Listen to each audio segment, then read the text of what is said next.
औद्योगिक नगरी फरीदाबाद में निस्वार्थ सेवा भावना कर मिसाल कायम कर रही बन्नूवाल वेलफेयर एसोसिएशन अपने अनोखे तरीके से ज़रूरतमंदों की सेवा करने के लिए जानी जाती है।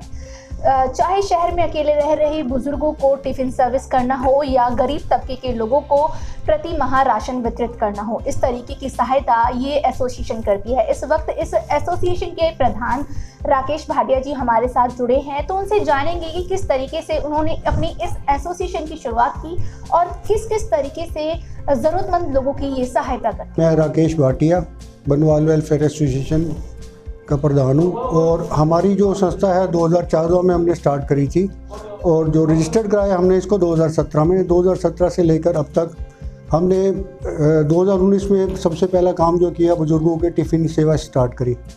जो बुज़ुर्ग घरों में रहते हैं, जो खुद बना नहीं सकते या अफोर्ड नहीं कर सकते, तो 75 लोगों को हमारा टिफ़िन डेली, दोनों टाइम का खाना हमारा डेली चला जाता है उनको।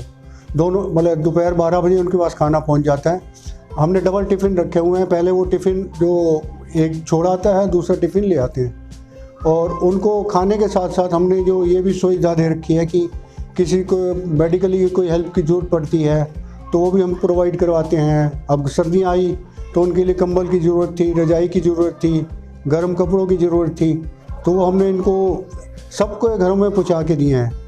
साथ साथ गर्म जुराबें, गर्म ये इनको जूते, सर गर्मी आती है तो उनको चप्पल प्रोवाइड करवा देते हैं कि उनको किसी तरह की कोई दिक्कत ना आए। जी सर, मन में क्या विचार था कि किस तरीके से ज़रूरतमंद लोगों की सेवा करनी है? क्या सोचा था आपने इस संस्था को शुरू करने से पहले? 2018 में हमने, मेरे बेटे का बर्थडे था, 2 अक्टूबर को उसका बर्थडे होता है, तो पहले हर बार मतलब मैं कहीं ना कहीं बच्चों के साथ शेयर करता था, बांटता था, सामान ले जाता था। तो हमने ये सोचा कि एक बार इन बच्चों को हम हल्दीराम में एक अच्छे एनवायरनमेंट में, हेल्दी एनवायरनमेंट में इनको ब्रेकफास्ट करें। तो 2 अक्टूबर 2018 में हमने ये स्टार्ट किया था, तो सबको अच्छा लगा। तो हमारे ग्रुप में सब ने बोला कि इसको हम कंटिन्यू कर रहे हैं। 2018 से लेकर मार्च 2020 तक ये हमारे चलता रहा। फिर कोविड के चक्कर में हमारा बंद हो गया, उसको हमने बंद कर एक अगले इस संडे से जो फरवरी का आ रहा है, इसको दोबारा हम स्टार्ट कर रहे हैं। और 2018 में ही हमने ये यहाँ पे सेंटर में फिजियोथेरेपी सेंटर स्टार्ट किया था, जो कि लोगों को बड़ी दिक्कत होती है, तो हमने सारी मशीनें यहाँ इस्टेब्लिश करा रखी हैं।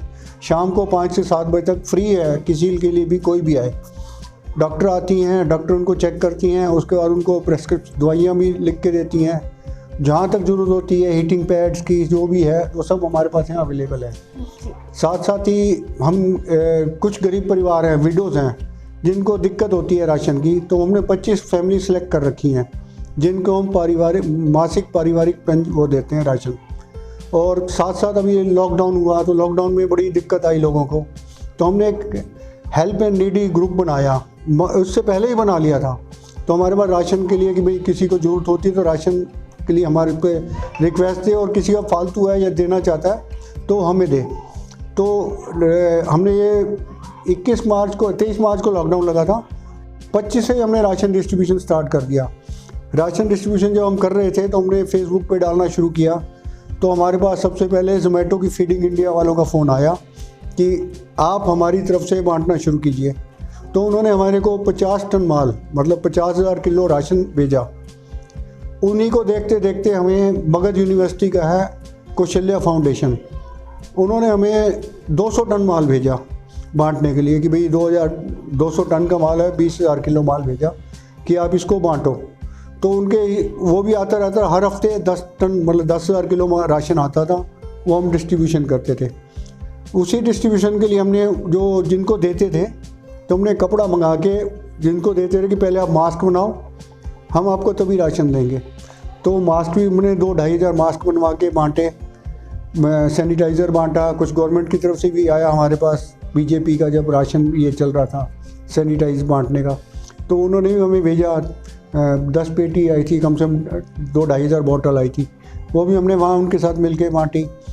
और कुछ परिवार ऐसे हैं जिनको कुछ दवाई की दिक्कत आती है, तो उनका भी दवाइयों का भी हम फेसबुक पे अपने ग्रुप में डालते हैं, कोई ना कोई हेल्प कर देता है। और एक हमारा ये है कि एम है कि हम बच्चों के लिए काम करें, बच्चों के लिए भी, जैसे बुजुर्गों के लिए करते हैं ऐसे बच्चों के लिए भी करते हैं। जब इनका नया सेशन स्टार्ट होता है तो हम इनको school bag, water bottle, lunch box, ये 3 चीज़ें प्रोवाइड करवाते हैं। और जब हमारा होम स्वीट से हल्दीराम का प्रोग्राम होता है तो वहाँ पे मान लिया किसी का भी बर्थडे है तो उनको बोलते हैं बच्चों के लिए केक ले आओ और बच्चों के लिए स्टेशनरी ले आओ, जैसे पेंसिल हो गया, शार्पनर हो गया, इरेज़र, रबड़ हो गया, ये चीज़ें वो सब वो भी लेके आते हैं। बुक्स हो गई तो बुक्स भी उनको दे देते हैं, साथ साथ उनका ब्रेकफास्ट भी हो जाता है और उनका एक पढ़ाई का भी साथ साथ साधन बन जाता है। जी सर, और भी काफ़ी सारी संस्थाएं हैं जो इस तरीके से काम करती हैं, लेकिन आपकी संस्था ऐसा क्या अलग करती है जो इनको सबसे अलग वो चीज़ दिखे? हमारा सबसे अलग चीज़ है जी कि आज नॉर्थ इंडिया में कहीं भी ये जो टिफ़िन सर्विस है कहीं नहीं है। सीएम साहब ने भी हमें इसके लिए जो सीनियर सिटीज़न डे होता है 21 अगस्त को, तो उस दिन हमें उन्होंने मेल भेज के हमारे को अप्रिशिएट किया कि बहुत अच्छा काम कर रहे हो, उसका लेटर भी हमारे पास है। प्लस अभी जो कोविड सेशन था इसमें बच्चों के लिए ब्लड की बहुत ज़्यादा दिक्कत आ रही थी, तो हमने 6 ब्लड कैंप लगवाए इस दौरान।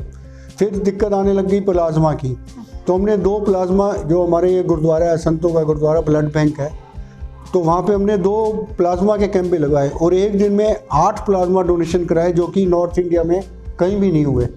सर, अभी रजिस्टर्ड हो चुका आपका एसोसिएशन, अभी क्या है जो मेन आपको करना है जिससे लोगों को और ज़्यादा आपके इस एसोसिएशन से लोगों को और फ़ायदा मिला, और लोग किस तरीके से आपसे जुड़ सकते हैं? जुड़ने के लिए तो हमारा फेसबुक पे बनुवाल वेलफेयर एसोसिएशन से वो भी है और व्हाट्सएप ग्रुप भी है। व्हाट्सएप में हमारे पास 300 मेंबर हैं जो हमारे काम देखते हैं और साथ साथ हमें फंडिंग भी करते हैं कुछ ना कुछ। जैसे हमने बुजुर्गों के लिए 2000 रुपये रखा हुआ है, तो 30-40 लोग हैं जो हमें हर महीने 2000 रुपये महीने का चेक देते हैं, क्योंकि हमारा अकाउंट है और रेगुलरली हमारे अकाउंट से पेमेंट भी जो हम टिफ़िन सर्विस की करते हैं बाई चेक करते हैं कि वो बिल देते हैं, हम उनको चेक बना के दे देते हैं। कोई पारदर्शिता नहीं है कि भाई हमने कैश लिया और हमने रख लिया या कुछ है, सारी चेक से पेमेंट होती है, सारा चेक से ही लेते हैं हम लोग पेमेंट। प्लस बुज़ुर्गों को एक मतलब उनके अंदर एक वो होता है कि जब लॉकडाउन लगा उनको दिक्कत आने, सोचने लगे, हमें फ़ोन करने लगे कि क्या अब ये लॉकडाउन आ गया, हमें आपको दिक्कत आएगी, हमारा खाना तो नहीं बंद कर दोगे? तो हमने कहा खाना तो आपका नहीं बंद करेंगे, चाहे हम जैसे भी करेंगे, क्योंकि उनके अंदर एक भय पैदा हो चुका था कि भाई सब कुछ बंद हो रहा है। पर नियमित रूप से हमारा डेली सर्विस चलती रही और उनका खाना पहुंचता रहा, और वो आप देखोगे उनके चेहरों पे इतनी खुशी आ जाती है जब खाना मिलता है। कई लोगों को बेचारे ऐसे ऐसे हैं जिनको बच्चे बिल्कुल खाना नहीं देते। मैं कहना नहीं चाहता कि ये दिक्कत है आज के समाज में, बच्चे माँ बाप को खाना नहीं देते, उनको ठीक ढंग से रखते नहीं, दवाइयाँ नहीं देते। हम ये सोचते हैं कि हम एक बुज़ुर्गों के लिए और बच्चों के लिए एक अलग से ही काम करें, क्योंकि उनको किसी तरह की कोई भी दिक्कत ना आए। सर, कोई प्यारा सा संदेश आप जनता को, लोगों को देना चाहेंगे कि किस तरीके से वो ज़रूरतमंदों की सहायता करें, क्योंकि आज के टाइम में काफ़ी सारे लोग हैं जिनको वाकई में सहायता की बहुत ज़्यादा ज़रूरत होती है। मेरा सबसे बड़ा संदेश तो यह है जी कि आज जो थैलीसीमिया के बच्चे हैं यहाँ पे, उनको ब्लड की बहुत ज़रूरत पड़ती है। सब नौजवान समय समय पर ब्लड डोनेशन करें और समाज के लिए काम कर रहे हैं, जो भी है जहाँ भी करें तो उसको मिलजुल के करें।